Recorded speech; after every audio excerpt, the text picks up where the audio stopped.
Everyone, welcome back to my channel. In today's video, I want to be talking about what I observed about children crying excessively. Now, I'm not an expert as per crying of children or all of that. This is just based on what I have learned so far and what I have observed in my own child and what I am still putting to practice.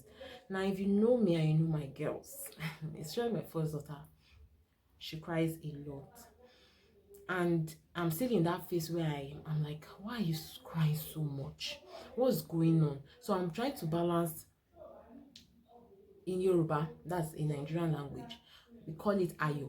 Like, I'm trying to balance she ayo lo she omo. Like, is the child just being, I don't really know how to put that in English, but is the child just being naughty, or the child actually needs something? Because honestly, to draw a thin line, it's in fact it seems like a very thin line in between these two options whenever my daughter cries. But one thing I have learned in the past week, which I would like to share with you, honestly, I am sure this video will still come up over and over again about children crying, but one thing I know would help you and is helping me to really keep calm is the fact that children also have their emotions, right? So just like you as an adult, you express your feelings in different ways. Some of us cry, some people could be destructive, which is not good. Some people would just like to be alone for some time. Some people would take a break. Some people would jog and run. You know, I've seen it in movies where people just want to run so that they let out that pent emotion. Some people want to scream, so they just cover their mouth so that it will not disturb the environment and scream. We have, as adults, different ways of expressing emotions. And imagine if your friend is in that position where he or she is so feeling somehow and just let out his or emotions with you, especially maybe break down to start to cry. What do? Embrace that friend, isn't it? Well, that is if you're a caring person. Sorry. But if a child starts to cry, most of the time, especially if the child is, does that consistently, most of the times we tell the child to stop crying, and that's because that cry gets to us. Okay, so now imagine if you can successfully detach yourself from the child's cry, what would you do differently? Like, if that cry now, that noise or disturbance in quote, does not get to me, what would I do to help this child? Okay, so one major thing I would really recommend, and is what I'm working on, is to find out the real need of the child. So if, just like I said, you can separate yourself from that disturbance at that time, from your own feeling of frustration, that why are you even crying? So let's leave that aside and now find out, okay, what do you need? What does this child need? Now the child might not even know, because sometimes personally I don't even know what I need. I just know I need something, right? So if you can know, what is it? Is the child hot, cold, hungry, tired, feeling sleepy? There are different reasons. So if you can find out what the need of the child is first, and then attend to that need minus the cry, that will be a very great way of handling that.